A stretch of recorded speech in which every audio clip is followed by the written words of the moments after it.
പിന്നെ ഓരോന്നോരോന്ന് തയ്ച്ചു. അപ്പോൾ പിന്നെ അമ്മയ്ക്ക് ഒരു ഇൻട്രസ്റ്റ് തോന്നി നമ്മൾ ചെയ്യുന്നെന്ന് കാണുമ്പോഴേ.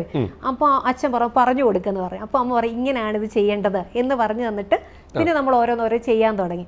അങ്ങനെ നമ്മൾ ട്യൂഷൻ ക്ലാസ്സിലൊക്കെ ഇട്ടുകൊണ്ട് പോകുമ്പോൾ ആദ്യമൊക്കെ നമ്മളല്ല ചെയ്തതെന്ന് ഇവർ വിശ്വസിക്കുന്നില്ല. പിന്നീട് അമ്മ പറയില്ല അവൾ ചെയ്തതാണെന്ന് വീട്ടിൽ നിന്ന് പറയുമ്പോൾ ആൾക്കാർ വിശ്വസിക്കുമല്ലോ. അങ്ങനെ വന്ന് തൊട്ടടുത്ത വീട് മേളത്തെ ഒരു വീടുണ്ടായിരുന്നു. ആ വീട്ടിലെ ടീച്ചറായിരുന്നു. ആ ആൻറ്റി എനിക്ക് വർക്ക് കൊണ്ട് തരുമായിരുന്നു, അതായത് സ്കേർട്ടൊക്കെ തയ്ക്കാനായിട്ട്.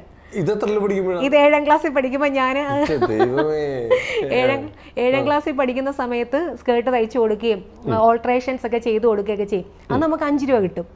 ഈ 5 രൂപ എന്ന് പറഞ്ഞു കഴിഞ്ഞാൽ നമുക്ക് ഇന്നത്തെ 500 രൂപയുടെ വാല്യൂ ആണ് അന്നത്തെ 5 രൂപ എന്ന് പറഞ്ഞു കഴിഞ്ഞാൽ. അപ്പോൾ ഈ 5 രൂപയ്ക്ക് എന്നെ സംബന്ധിച്ചിടത്തോളം നമുക്ക് അടുത്ത് അന്ന് ഈ നല്ല മഞ്ഞ കളറിലെ ലഡു കിട്ടും, സാധാ ലഡു. ഇപ്പോഴത്തെ ഈ കളർഫുൾ ലഡുസ് ഒന്നും അല്ല, സാധാ. അതിനൊരു പ്രത്യേക ടേസ്റ്റാ.